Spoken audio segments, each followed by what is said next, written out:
Welcome to She Moves Bravely, a podcast dedicated to empowering women through stories of resilience, courage, and success. I'm your host, Shantae Dent. Today, I have the honor of introducing you to a woman who moves bravely. Her name is Krista McLellan.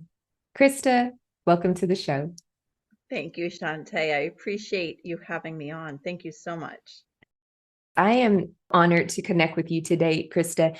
I love having the opportunity to chat with our guests prior to the show because it allows us to form a connection. And what I know of you, Krista, you are an extremely resilient woman.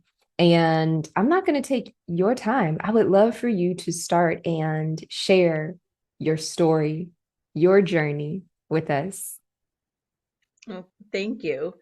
So I am a bookkeeper by trade, and I came about this helping people with money when not so long ago I wasn't even taking care of my own money. I was married to a firefighter who got cancer, and I ended up becoming a single mom when he lost his battle to cancer. And not only did we face that emotional devastation, but we ended up with a huge financial one because I had kept my head in the sand my whole married life. I'm in my 50s. I was brought up with, the man is the head of the household. He's the breadwinner. He handles the money. And so I gave away my financial power willingly. He didn't take it. I gave it. And then I was left lost, overwhelmed, struggling, having to hide my car in the garage from the repo man. And it wasn't a fun place to be at all. And I was a bookkeeper. Like, of all the people to be in that position, it should not have been me. Mm-hmm. I understood bookkeeping. How could I be in this position? Well, that first Christmas after he was gone, I live in New Hampshire. It gets cold and snowy, pipes freeze, and the roads are icy. And I was trying to figure out how I could afford both tires and oil. And I needed new tires. They weren't safe to drive on. And I needed oil to heat my house. And they cost about the same. I didn't have the money for both. So I sat there at my kitchen table, figuring out where the heck I was going to cut the money. We already had a pretty lean budget, where I was going to cut that money. And my children at the time were 9 and 12, and they came over to me and handed me their gift cards that they had gotten for Christmas. And they said, Mom, we want tires for Christmas. Proud mama moment.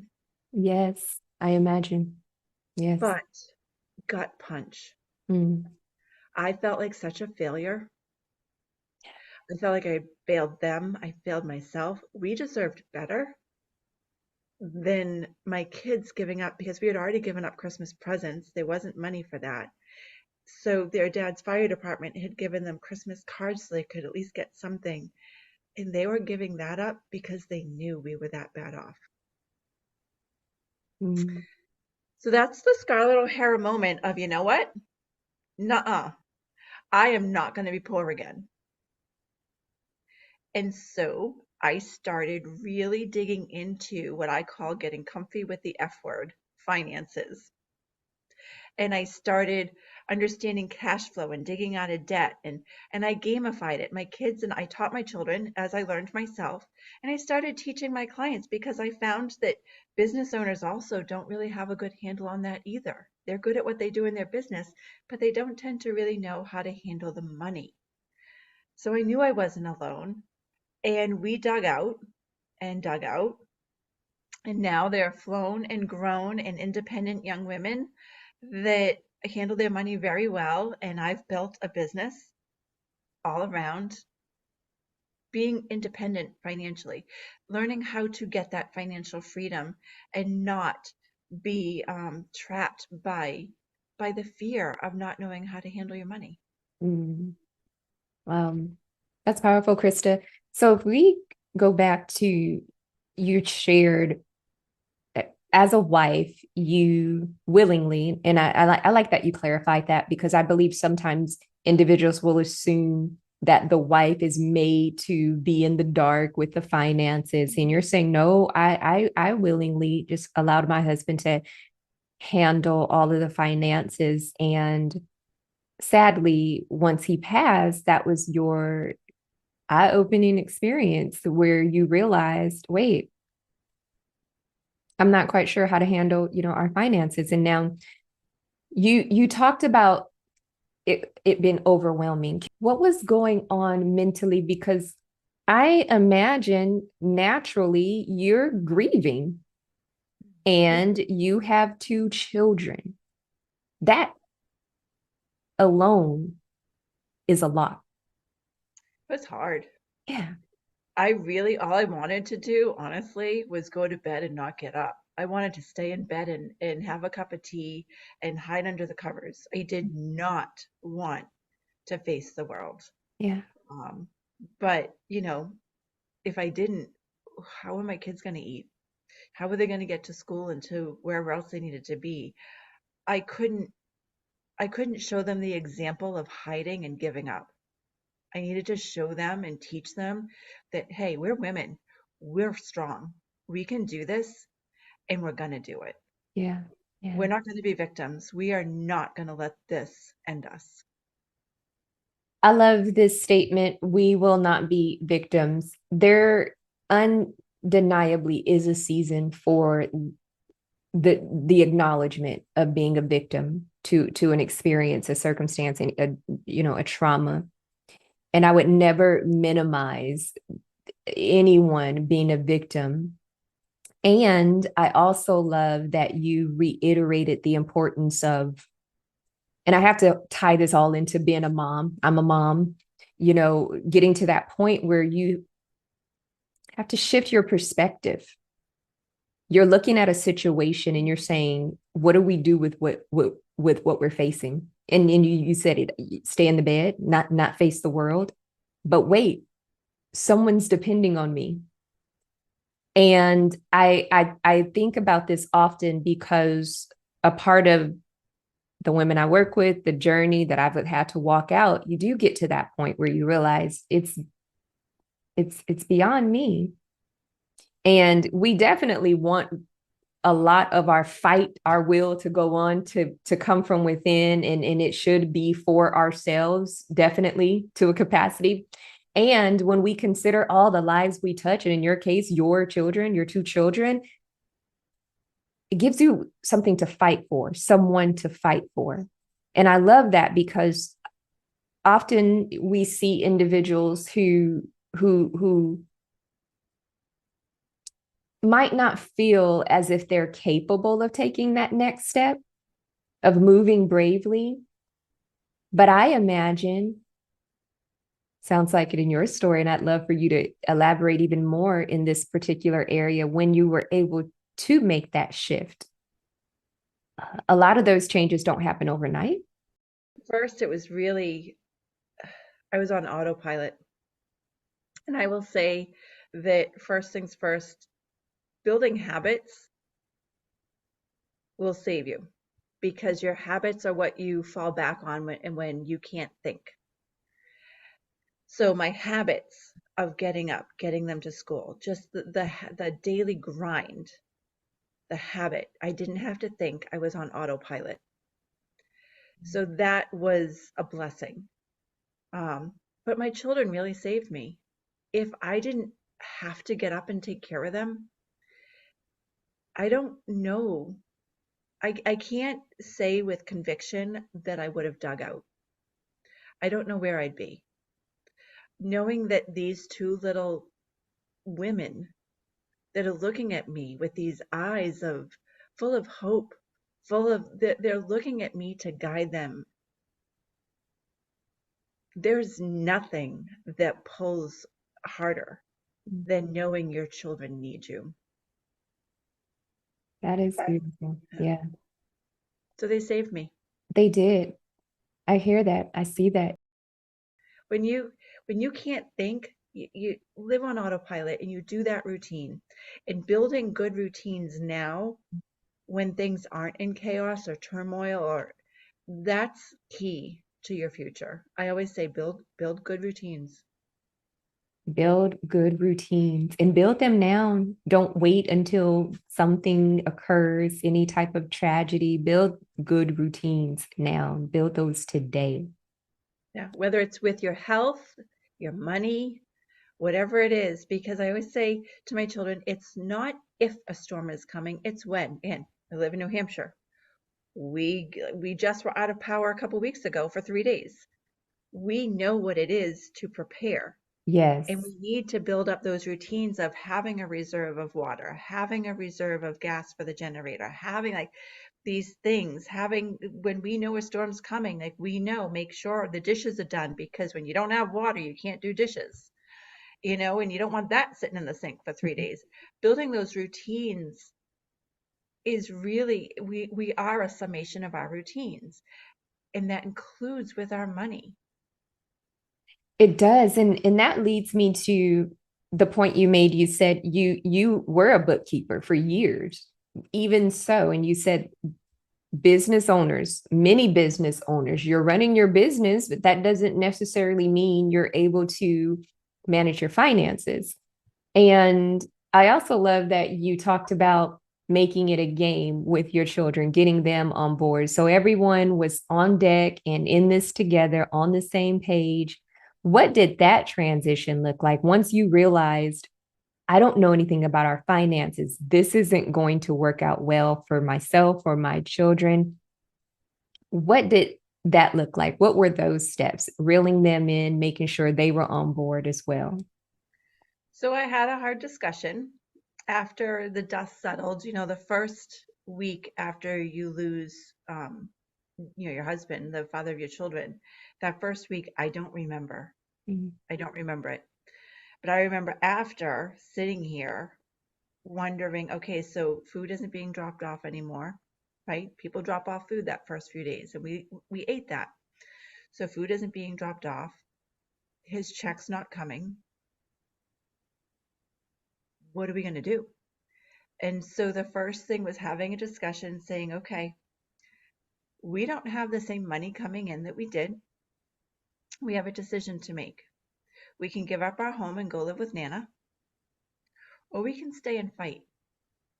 But that means, and I was very honest with them, that means we don't have the same lifestyle we used to have. That means giving up some of those things so that we can afford to pay to keep the house, so that we can have a car, so that there were all sorts of things that you have to have. Food, electricity. So we need to make a hard decision. If we go live with Nana, money will be much easier. Nana's not going to charge us rent. We can live there. You'll have a much easier life, but it won't be here in your home or with your friends. So we need to decide as a family, because it's not just my choice. This affects you too. What do you want? And are you willing to sacrifice for it? And they did. They made the decision with me. So I said, okay, now that we've decided that we're staying here and we're fighting for our home, let's talk about money. This is what we have coming in. These are our bills. Where do we want our money to go? Not easy. And so they chose, we gave up internet and cable.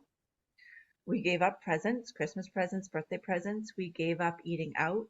My oldest still is a martyr to this day in so many ways. She gave up soccer. She had been on a soccer team. She gave up, which isn't a lot of money, but she was on a travel team and a club team. She gave that up. She wanted her money to go to her sister who loved dancing. She gave it up. We gave up school lunches. We gave up new clothes. We shopped at thrift stores and got a lot of hand-me-downs. We gave up having a warm house. Our heat did not go above 58. So yes, you wore a coat in my house in the winter. And we slept in the big bed together to stay warmer because it was cold at night. but we had to keep it on enough so the pipes didn't freeze and burst because that's expensive. We gave up.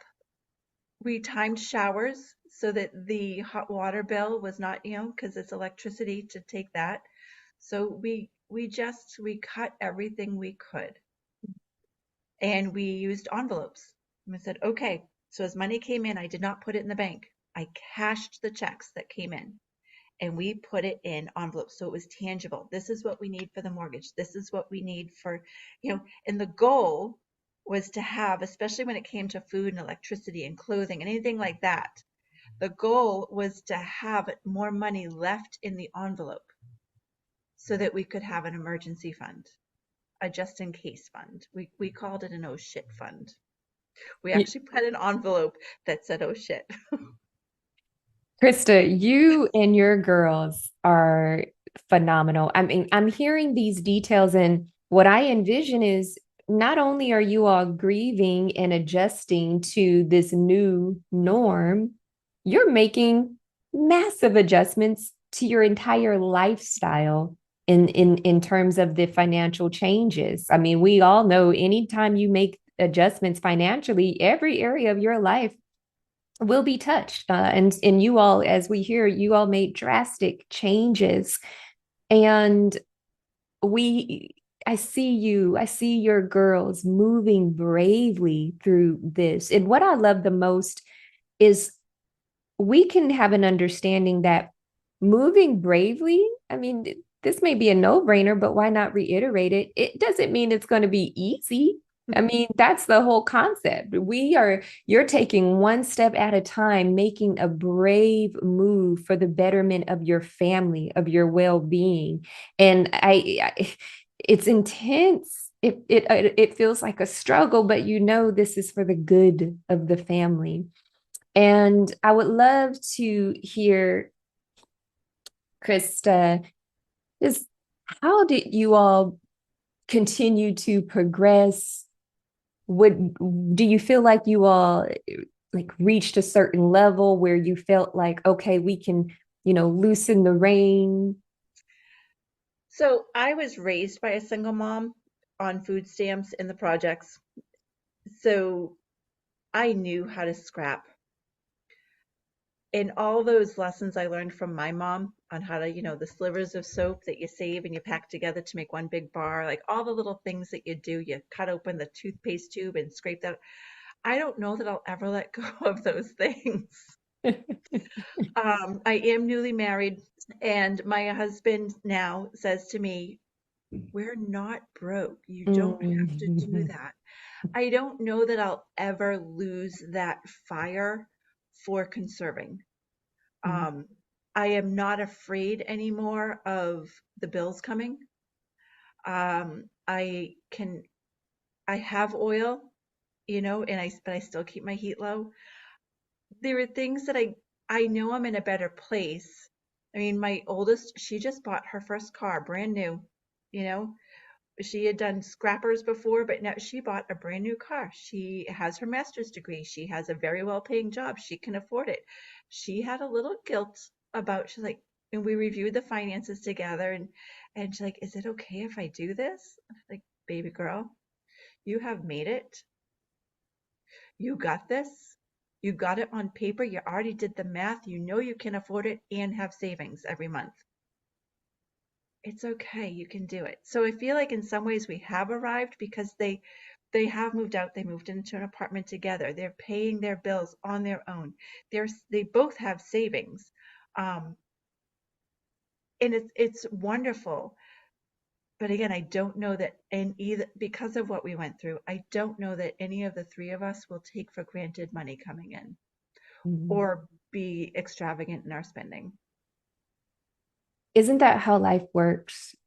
The lessons we learn that stem from a tragedy, if we're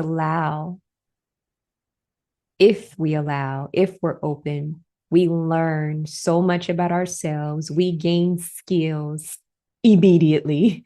But these are skills, and clearly it's evident as you talk about your daughters, skills that will serve them well for the rest of their lives.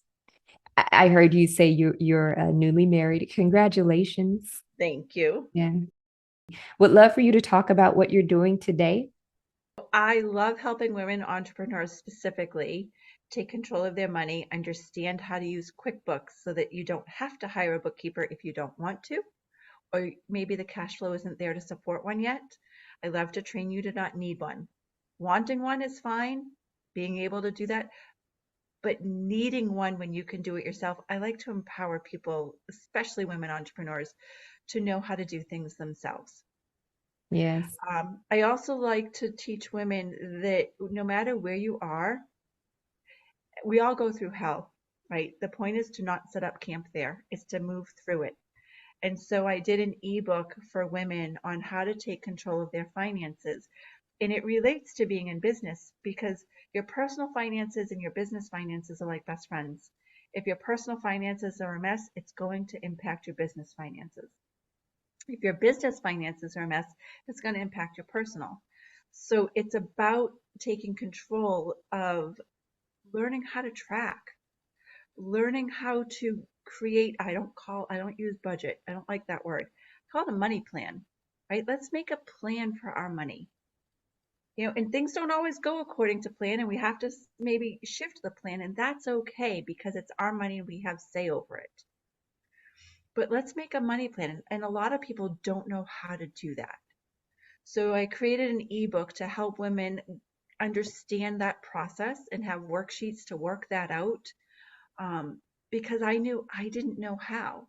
So it's the tools and the worksheets that I used and created and still use. My poor husband, when he learned that we had to have a money date, A money date. Yes.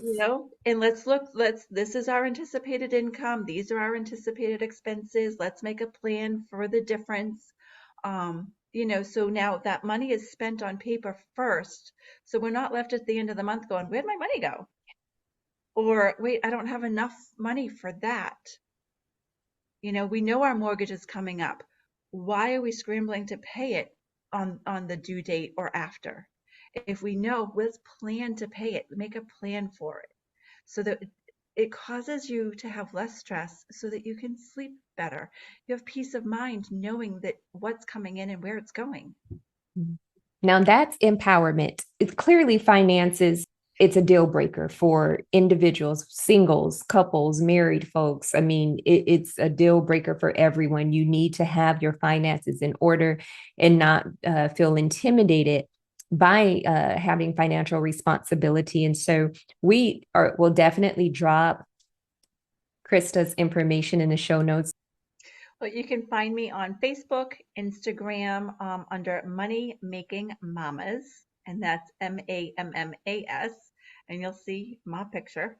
And I try to share helpful things. It is more geared towards business, but there are links in there for some freebies to help women, to help us get a control, because I knew I needed something. I needed something desperately. So I wanted to offer things for women to be able to at least get a start, have a place to start. And you can find me also on LinkedIn under my name, Krista McLellan. I do offer monthly newsletters. I write blogs to help. I did a lot around the holidays around not going into debt, because I call debt, don't even buy that, because we just don't want to go there. So I don't just talk business finances. That is my focus. But knowing that it's tied to personal, you can find some good information that will help you on your journey. Wonderful. I have to repeat this acronym just in case, someone didn't catch that. Debt, DEBT. I want y'all to hear this. Say that again, Krista. What does debt stand for? Buy that. Do not even buy that. Don't buy it. Don't even buy that. Love it. So much more. When you put things on credit, you are paying so much more for that item, and you deserve to keep that money in your pocket. Yeah, don't even buy that. Well, I hope you all visit Krista's links. Again, we'll include her contact information in the show notes. I have no doubt that your services will be of great benefit to a lot of women entrepreneurs, putting them in a position to be proactive when it comes to their finances and have that peace of mind. As you said, they'll be able to sleep well. Krista, thank you for joining us on the She Moves Bravely podcast. Thank you for sharing your story and how you were able to overcome such tragedy. But in the end, we see that you moved bravely, your daughters moved bravely. Thank you. Thank you.